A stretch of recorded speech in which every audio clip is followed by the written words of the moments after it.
sou caminhoneiro há muito tempo, então estou bem acostumado a passar noites em paradas de descanso.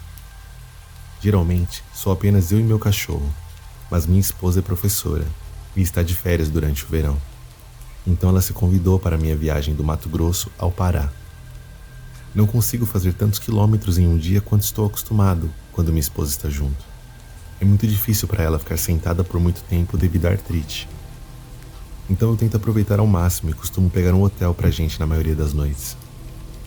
No entanto, esta noite foi diferente. Paramos para jantar em um restaurante na beira da estrada.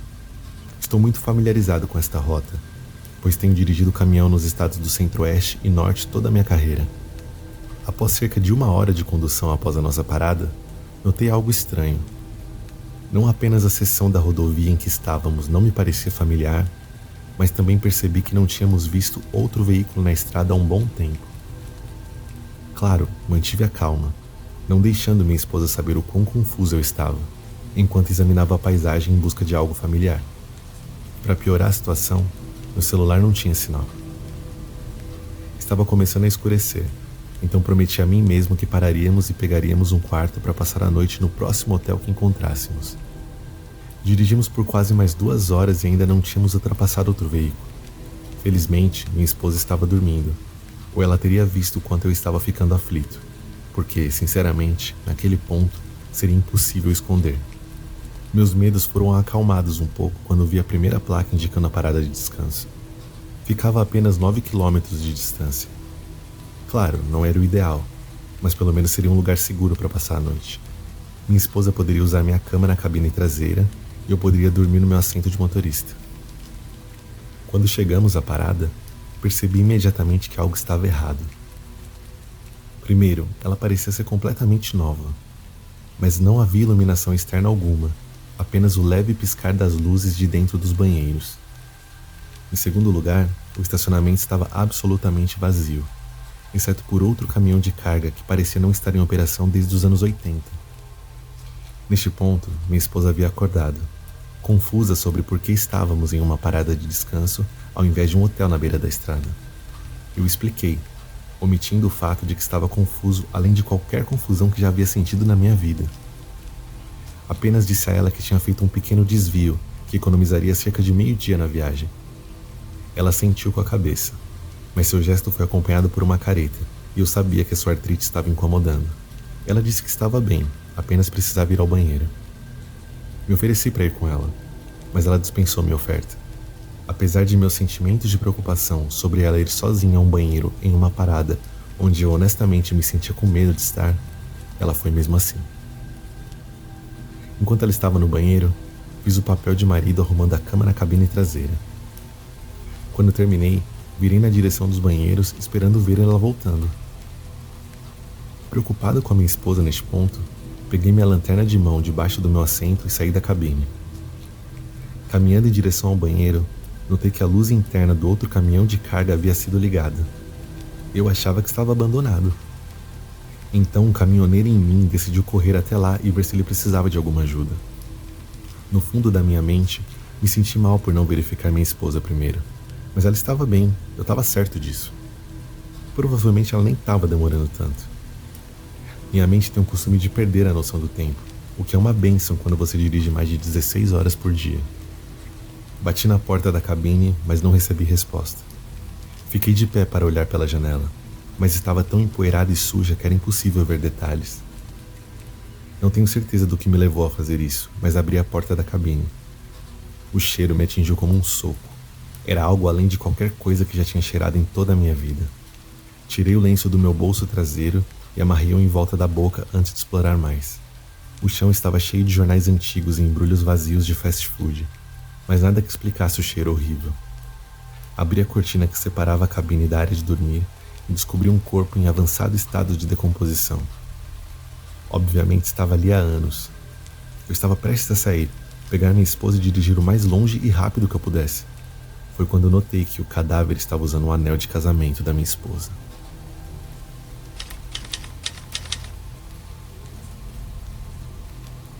Desde muito jovem, me disseram para nunca falar com estranhos.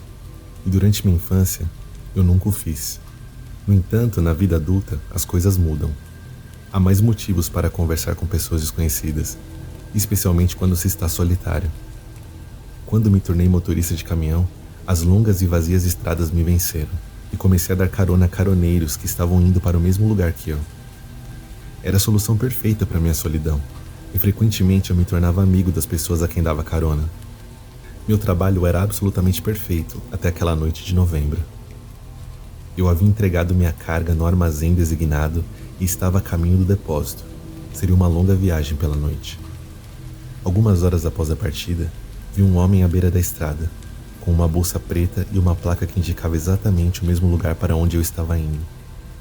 Geralmente, depois de certo horário, eu ignoraria isso e seguiria a viagem, mas algo naquele homem me fez sentir que eu devia ajudá-lo. Eu parei, abaixei o vidro e perguntei a ele para onde estava indo, mesmo tendo lido a placa. Ele apenas apontou para a placa e olhou para mim. Algo nele me deixou inquieto. Mas era tarde demais agora, e eu disse a ele para entrar. Isso foi um grande erro. O homem entrou e sentou-se no banco do passageiro. Estava vestido completamente de preto, com uma corrente de prata saindo do bolso superior de seu sobretudo. A princípio hesitei, depois me recompus e apertei sua mão. Estava fria, um frio úmido, pegajoso e anormal. Olhei para o rosto dele. Ele parecia estar na casa dos 50 anos, com barba grisalha e olhos severos. Limpei a garganta e me apresentei. Ele respondeu com um murmúrio rouco que não parecia ser o nome. Tudo que eu disse foi, muito prazer em conhecê-lo, e voltei à estrada. Decidi que era melhor não tentar falar muito com o homem, a menos que ele falasse primeiro. Ele não parecia o tipo de cara para quem você gostaria de dizer a coisa errada.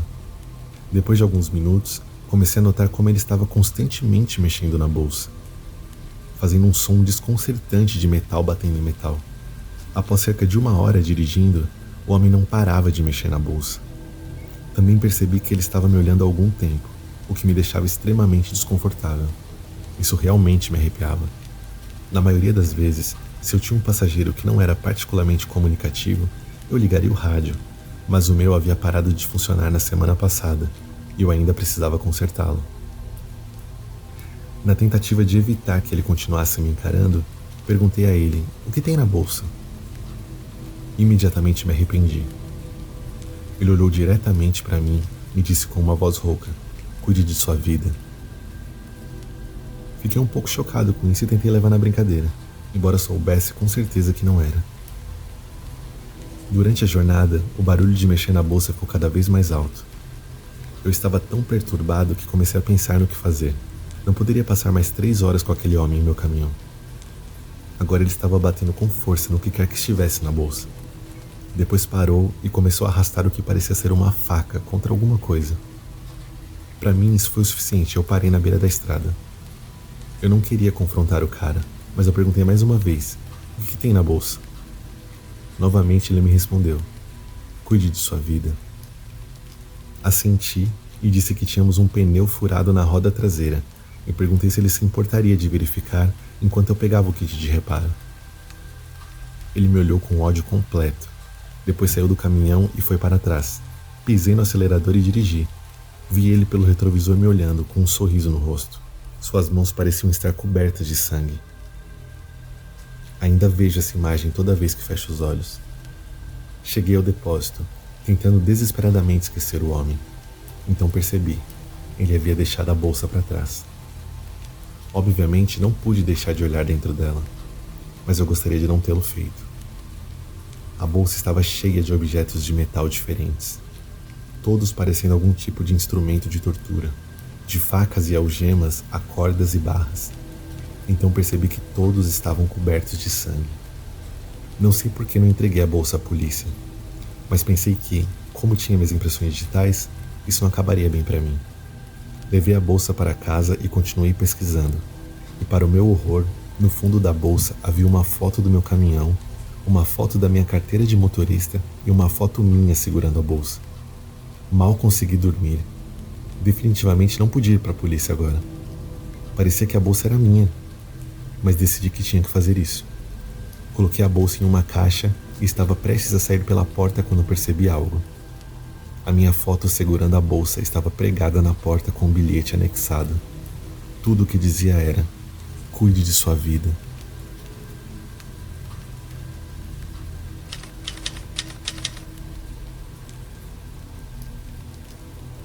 Eu trabalho como motorista de caminhão há mais de 10 anos, mas só recentemente mudei de empresa. Na verdade, eu teria continuado na minha própria empresa, mas quando meu amigo Marcos me contou quanto a empresa dele pagava, eu praticamente implorei para ele conseguir um emprego para mim lá. Ele me indicou e conseguiu um emprego após uma rápida entrevista. A entrevista em si foi muito estranha, porque me fizeram algumas perguntas que eu não esperava. Perguntas do tipo: você já abandonou seu veículo na estrada? Tem medo do escuro? É religioso? Etc. Respondi tudo honestamente e fui contratado na hora, então não dei muita importância para a estranheza das perguntas. Meu trabalho era transportar soja para uma cidade pequena, e por alguma razão a empresa disse que só poderia ser feito à noite e que eu precisava estar lá pela manhã. Estou acostumado com os turnos noturnos e o pagamento generoso mais do que compensava, então não reclamei. Quando chegou a hora da minha primeira viagem, Marcos me explicou qual é a rota que eu deveria seguir para chegar ao meu destino, dizendo que o GPS estava um pouco desatualizado. Antes de entrar no caminhão, ele enviou uma mensagem para o meu celular e disse para ouvi-la quando estivesse na estrada, pois explicaria algumas regras básicas que eu deveria seguir. Agradeci a ele e comecei a dirigir. Quando cheguei à velha estrada que ele me disse para seguir, abri a mensagem. Eis o que dizia: Fala, Guilherme, seja bem-vindo à empresa. Eu sei que você é um motorista experiente, mas nossa empresa tem uma lista de regras que você precisa seguir rigorosamente quando estiver dirigindo. Vou explicá-las aqui e certifique-se de segui-las da melhor maneira possível. Também vou enviar uma mensagem de texto para que você possa ler as regras, caso não esteja seguro. Primeiro, certifique-se de ligar os faróis altos e mantê-los ligados o tempo todo, pois a estrada é realmente escura.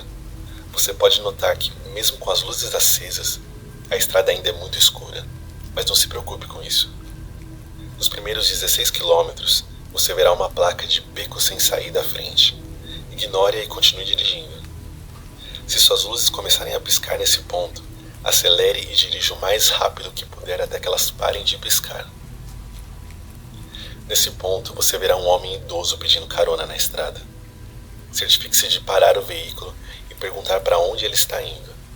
Se ele disser para a cidade mais próxima, deixe ele entrar. Se ele disser qualquer outra coisa, pise fundo no acelerador e não olhe para trás. Se você deixá-lo entrar, ele ficará em silêncio por cerca de 1 hora enquanto você estiver dirigindo. Depois ele pedirá para você parar e deixá-lo sair, mesmo estando no meio do nada. Faça o que ele disser, mas depois que ele sair, não olhe para ele enquanto ele caminha pela noite. A essa altura você estará nos 32 quilômetros agora. Se você começar a ouvir qualquer barulho de batidas ou rosnados vindo de trás do caminhão, ignore-os. Eles vão embora mais rápido se você mantiver uma velocidade de condução consistente, então tente fazer isso. Antes de chegar aos 48 quilômetros, certifique-se de desligar o rádio se estiver ligado até agora. Diminuir o volume não funcionará, então desligue-o. Isso é realmente importante. Aos 56 quilômetros, seu rádio ligará subitamente e estará no volume mais alto. Agora, é realmente importante que você preste atenção aqui. Se uma música tocar, qualquer música, basta baixar o volume ou desligá-lo. Mas se você ouvir apenas estática, pare o caminhão imediatamente, desligue o motor, deite-se no banco e feche os olhos. Tente ficar o mais imóvel possível e mantenha os olhos fechados. Você ouvirá batidas no para-brisa e no teto, mas ficará bem enquanto mantiver os olhos fechados. Mesmo que ouça a porta do caminhão se abrindo, não se mexa. Quem abrir, a fechará em alguns segundos após farejar o caminhão. Assim que os ruídos ao redor do caminhão pararem, você pode abrir os olhos lentamente e olhar para a janela do motorista. Se a janela estiver embaçada, espere mais 1 minuto. Caso contrário, você pode se sentar novamente e continuar dirigindo. Por volta dos 80 quilômetros, você começará a ver algo correndo em 4 patas ao lado do caminhão na beira da estrada. Não importa o quão rápido você vá, ele sempre acompanhará o caminhão. Mas é aconselhável manter uma velocidade de pelo menos 97 km por hora. Tente manter os olhos na estrada, pois há uma curva. Após ela, a criatura desaparecerá. Se a criatura ainda estiver seguindo você após a curva, acelere e espere perdê-la na próxima curva. Você só tem 3 curvas, então faça valer a pena. Por volta dos 113 km, seu caminhão começará a engasgar e parar. Mantenha calma e tente reiniciar o motor o mais rápido possível. Não olhe no espelho retrovisor para as figuras correndo em direção ao seu caminhão. Apenas ligue o motor e assim que o fizer, acelere. Você notará por volta dos 129 km que está ficando muito quente dentro do caminhão. Não se preocupe com o ar-condicionado porque não funcionará. Tente tirar o casaco, mas não abra a janela sob nenhuma circunstância. Se precisar usar o banheiro, faça-o apenas entre os quilômetros 137 e 145 e certifique-se de manter os faróis altos acesos enquanto estiver fazendo isso. Não saia da estrada ou fora da luz. Quando terminar de urinar, você pode ver alguém se movendo atrás do seu caminhão assim que você se virar. Não tente segui-los, pois você apenas se moverá eternamente em volta do caminhão e nunca irá alcançá-los. Eles só querem que você fique do lado de fora o máximo possível. Se você ouvir um grito agudo ao longe enquanto estiver urinando, corra de volta para o caminhão e acelere. Não importa se você sujar suas calças, mas não perca um segundo enquanto corre de volta. Independentemente da distância percorrida, por volta das 3 da manhã, seu telefone começará a tocar. Não atenda, não importa quem seja, até mesmo eu. Quem estiver ligando tentará fazer você atender 3 vezes antes de enviar uma mensagem. Não abra a mensagem também. Ignore-a, não importa de quem seja. Por volta dos 160 km, você pode ver um par de faróis de outros veículos ao longe se aproximando de você. Se você os vir, desligue imediatamente os faróis e aguarde o outro veículo passar. Depois disso, você pode ligar os faróis novamente. Repita para qualquer outro veículo que se aproxime.